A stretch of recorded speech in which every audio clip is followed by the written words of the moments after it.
Officers Delhi से मुंबई पहुंचे हैं। संजय राउत से ईडी की पूछताछ लगातार जारी है। हालांकि उनके भाई कह रहे पूछताछ नहीं हुई है, सिर्फ रेड चल रही है अभी। लेकिन जो खबरें हम तक पहुंच रही हैं, हमारे सोर्सेज बता रहे हैं वो ये कि बड़े ऑफिसर घर में मौजूद हैं। छापेमारी के साथ साथ उनसे कुछ सवाल भी किए जा रहे हैं। तो पिछले 4.5 घंटे से लगातार संजय राउत से पूछताछ हो रही है। इससे पहले भी पात्रा चौल स्कैम से जुड़े इस मामले में ईडी 10 घंटे पूछताछ संजय राउत से कर चुकी है। उसके बाद दोबारा 2 बारी समन भेजा गया संजय राउत को। संजय राउत नहीं पहुंचे, जांच में उन्होंने सहयोग नहीं किया। तो आज ईडी की छापेमारी अब आप देख रहे हैं, ये उसी का नतीजा है। क्योंकि संजय राउत इस जांच में सहयोग नहीं कर रहे थे। संजय राउत ने कहा था संसद का सत्र चल रहा है तो मैं 7 अगस्त से पहले नहीं आ सकता।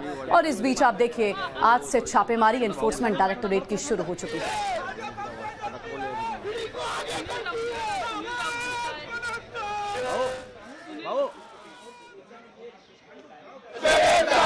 यदि शिवसेना नेता ने कुछ गलत पैसों की धांधली नहीं की है तो ईडी अफसरों ने जब उन्हें जांच के लिए बुलाया 3 दिन पूर्व, वे क्यों नहीं गए?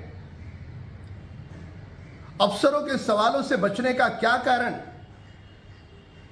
उनके पास सुबह दोपहर शाम पत्रकार वार्ता करने के लिए समय है, पर ईडी के अफसरों के सवालों का जवाब देने के लिए उनके पास समय नहीं है।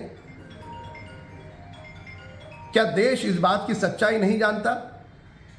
यह बदला हुआ भारत है। जिस तरह से देश में जांच एजेंसियों का इस्तेमाल राजनीतिक प्रतिद्वंदियों को या विपक्ष के नेताओं को झुकाने के लिए या अपने पक्ष में शामिल करने के लिए किया जा रहा है, मेरे ख्याल से 70 साल में ऐसा कभी नहीं हुआ।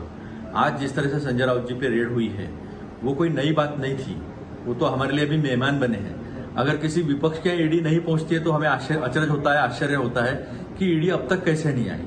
तो ये जो इस्तेमाल है, ये इस्तेमाल करते समय ध्यान में रखना चाहिए कि आप अच्छे लोगों को अगर तकलीफ दोगे, जो लोगों के मुद्दे को लेकर लड़ते हैं, उसे विपक्ष न मानते हुए अगर आप दुश्मन मानोगे तो इस देश की जनता वो अंतिम सत्य है।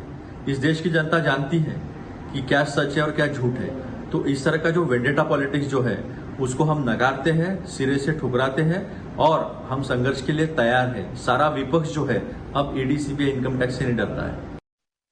तो विपक्ष बार बार ये कह रहे कि ईडी और सीबीआई के जरिए हमें डराने धमकाने की कोशिश हो रही है, लेकिन हम डरने वाले नहीं है। शिवानी, यहाँ पर सवाल यही है, अगर आप डरने वाले नहीं है, ठीक है, समझ आ रहा है, और अगर आप पाक साफ हैं तो आप जांच में सहयोग कीजिए ना। आप तरह तरह के बहाने लगाकर जांच से बच क्यों रहे हैं? क्योंकि महाराष्ट्र की जनता सवाल पूछ रही है कि पाक साफ है तो जवाब दीजिए।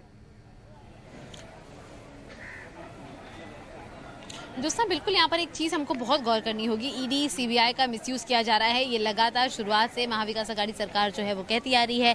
महाराष्ट्र में सत्ता परिवर्तन हो जाता है, उस दौरान भी यही कहा गया कि जो एमएलएज हैं, जो मंत्री हैं, जो कि एकनाथ शिंदे के साथ गए हैं, उनके ऊपर भी ईडी का और सीबीआई का, आईटी का जो है जो धमकी भरे कॉल थे ऑफिसर्स द्वारा वो आते हैं, उनके ऊपर प्रेशर बनाया गया कि उनके ऊपर ऐसी इन्वेस्टिगेशन होगी। लेकिन सवाल ये उठता है कि यद्यपि आप ईमानदार हैं तो फिर आखिर इन्वेस्टिगेशन से डर किस बात का है? दूसरी चीज़ ये कि हमेशा संजय राउत ऐसे व्यक्ति हैं जो खुलकर सामने आते हैं, बातचीत करते हैं, हर चीज़ पर अपनी राय को रखते हैं। लेकिन इस बार उन्होंने इस पर्टिकुलर मुद्दे को लेकर ना कोई बात की। लेकिन जब घर में ईडी की रेड शुरू हो गई तो उसके बाद ट्वीट करके इस चीज़ का संज्ञान किया कि मेरा किसी भी स्कैम के अंदर कोई हाथ नहीं है। और दूसरी चीज़ यहाँ पर यह भी देखनी होगी क्योंकि देश भर में ऐसा नहीं है कि ईडी, सीबीआई, सीआईडी, आईटी ये पहली चीज़ें हैं जो पहली बार हम सुन रहे हैं। ये हमेशा से एक्टिव रहे हैं। ये पहले भी जब बीजेपी की सरकार नहीं थी उस वक्त भी ये सारी चीज़ें होती थी। लेकिन खास बात यहाँ पर ये होगी कि संजय राउत फिलहाल भले ही लोगों के समक्ष आ चुके हों, लेकिन लैक ऑफ कॉन्फिडेंस, मैं कहूँगी थोड़ी सी कमी है कॉन्फिडेंस की जो नजर आई है। हालांकि भले ही उनसे यहाँ पर पूछताछ नहीं हो रही, इससे ये बिल्कुल सिद्ध नहीं होता कि पूछताछ नहीं होगी। क्योंकि जाहिर है अगर पेपर खंगाले जा रहे हैं, पेपर खोजे जा रहे हैं, अचानक से रेड होती है जिसकी तैयारी किसी के पास नहीं थी, तो साफ तौर पर पता चलता है कि संजय राउत फिलहाल अपने घर के अंदर ईडी की निगरानी के अंदर जरूर मौजूद है। क्योंकि उनकी मूवमेंट तो जाहिर सी बात है वो लोगों के समक्ष जरूर आ गए, लेकिन घर के अंदर बहरहाल उनकी जो मूवमेंट होगी वो काफ़ी ज़्यादा रेस्ट्रिक्टेड होगी। वो किसी भी मूवमेंट के लिए ईडी को रोक नहीं सकते। उनके पास